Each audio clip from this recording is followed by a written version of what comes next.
बिस्मिल्लाहिर्रहमानिर्रहीम। मैं हूं वफा हुसैन जाफरी और आप देख रहे हैं वफा हुसैन यूट्यूब चैनल। आज की जो वीडियो है इसमें मैं रशिया की बेसिक इन्फॉर्मेशन पर बात करने जा रहा हूं। तो याद रखें, रशिया जो है ये हमारे पास ट्रांस कॉन्टिनेंशियल स्टेट है। ट्रांस कॉन्टिनेंशियल स्टेट से क्या मुराद, जो एक से ज़्यादा कॉन्टिनेंट पर फैली हुई हो। फॉर एग्जांपल रशिया जो है ये हमारे पास एशिया में भी है और यूरोप में भी है। ये मैं पहले ही बता चुका हूँ कि रशिया जो है ये एशिया का भी सबसे बड़ा कंट्री है और ये यूरोप का भी सबसे बड़ा कंट्री है। एशिया के भी नॉर्थ में वाक़ है और यूरोप के भी नॉर्थ में वाक़ है।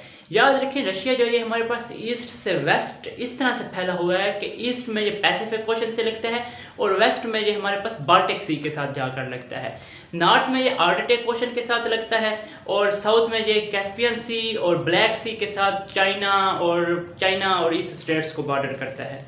तो रशिया दुनिया का सबसे बड़ा कंट्री है। याद रखें, एशिया का भी सबसे बड़ा कंट्री है और यूरोप का भी सबसे बड़ा कंट्री है।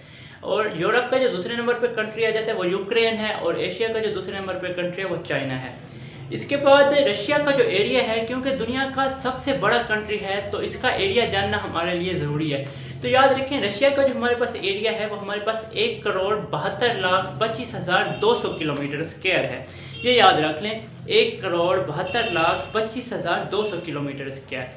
और रशिया के बारे में एक और बात जानना बहुत ज़रूरी है कि रशिया दुनिया का वो कंट्री है जिसमें 11 टाइम जोन काम करते हैं। 11 टाइम जोन्स यानी जो हमारे पास +2 से +12 तक फैले हुए हैं। क्योंकि रशिया इतना बड़ा ईस्ट से वेस्ट तक इस तरह से फैला हुआ है कि अगर रशिया के एक हिस्से में दिन हो तो दूसरे हिस्से में रात होती है, यानी 12 घंटे का फ़र्क पड़ता है। आप खुद सोच लें, जहाँ पर 11 टाइम जोन्स काम कर रही हो यानी +2 से +12 तो 11 घंटों का फ़र्क पड़ता है रशिया के एक हिस्से से दूसरे हिस्से तक।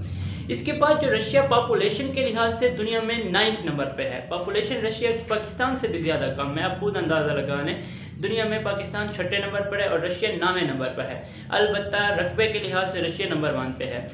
रशिया का जो स्टेट रिलीजन है हमारे पास वो क्रिश्चियनिटी है। इसके अलावा रशिया बाय स्टेट एक कम्युनिस्ट स्टेट है।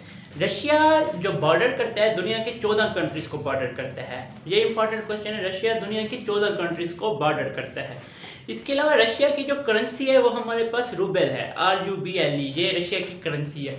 एक बहुत ही इम्पॉर्टेंट MCQs आता है कि रशिया का रेवोल्यूशन कब आया, जिसको अक्टूबर रेवोल्यूशन कहा जाता है, रशिया रेवोल्यूशन, और इसको बेल्शेविक रेवोल्यूशन भी कहा जाता है। तो याद रखें, बेल्शेविक एक पार्टी थी, एक डायनेस्टी थी जो रशिया पर जिसने हुकूमत की। तो बेल्शेविक का इनकलाब, बेल्शेविक रेवोल्यूशन, इसको अक्टूबर रेवोल्यूशन भी कहते हैं। तो ये हमारे पास 25 अक्टूबर 1917 को आया था। और इस रेवोल्यूशन का जो सरबराह था, जिसका फाउंडर था, वो हमारे पास व्लादिमीर लेनिन था। लेनिन, इस पर भी क्वेश्चन आता है कि लेनिन जो था ये किस कंट्री का लीडर था। तो याद रखें, USSR का लीडर था लेनिन। इसके अलावा जो इस टाइम मौजूदा रशिया का प्रेसिडेंट है वो हमारे पास व्लादिमीर पुतिन है। इस पर भी क्वेश्चन आता रहता है। साथ साथ रशिया के बारे में एक बहुत ही इम्पॉर्टेंट हिस्ट्री का पॉइंट ये है कि 1991 में रशिया 10 से ज़्यादा स्टेट में तकसीम हुआ। इससे पहले 1991 से पहले रशिया का जो नाम था वो USSR था, यानी union of Soviet socialist Republic. इस टाइम जो रशिया का नाम है वो रशियन फेडरेशन है।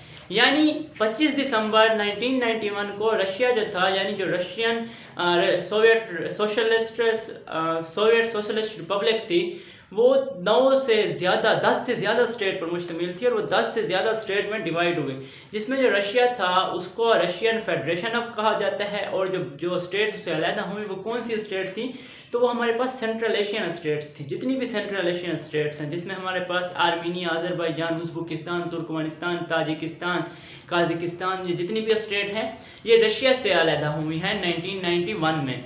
और जो काज़ाकिस्तान है हमारे पास वो दुनिया का अब भी 10वें नंबर का बड़ा कंट्री है।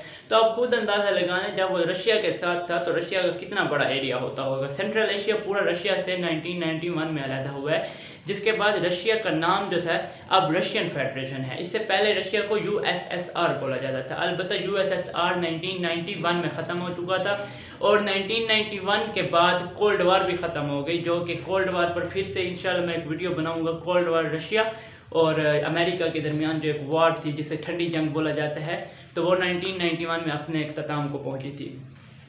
इसके अलावा रशिया का जिक्र हो और उसमें साइबेरिया को डिस्कस ना करूँ तो मैं समझता हूँ जो रशिया की इन्फॉर्मेशन है वो अधूरी है।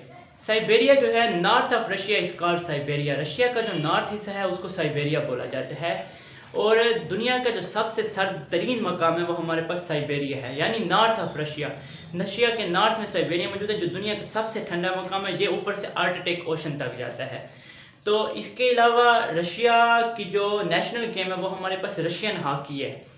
और रशिया के बारे में ये भी बात बहुत ज़रूरी है, रशिया जो है यूनाइटेड नेशन की जो सिक्योरिटी काउंसिल विंग है उसका परमानेंट मेंबर है। इसके अलावा उसके 5 परमानेंट मेंबर है जिनका मैं जिक्र कर चुका हूँ जब मैं चाइना की बेसिक इन्फॉर्मेशन बता रहा था। और जो एक और मोस्ट इम्पॉर्टेंट पॉइंट है, चाइना की जो इंटेलिजेंस एजेंसी है, रशिया की जो इंटेलिजेंस एजेंसी है वो हमारे पास GRU है।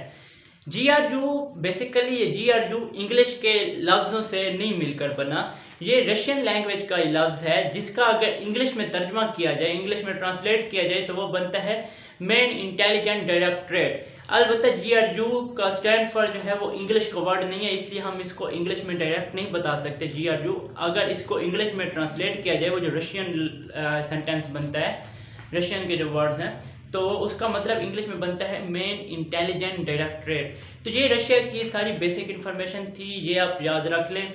और ये जो हमारे बेसिक टेस्ट होते हैं उनके लिए काफ़ी है, बहुत ज़रूरी है, आ जाते हैं इनसे क्वेश्चन। साथ साथ मेरे चलते हैं, चैनल को लाजमी सब्सक्राइब करें ताकि जब हम एडवांस इन्फॉर्मेशन पे जाएं तो वो भी आप तक पहुंच जाए बर वक्त। मिलते हैं नेक्स्ट वीडियो में, तब तक के लिए अपना ख्याल रखें। अल्लाह हाफ़िज़।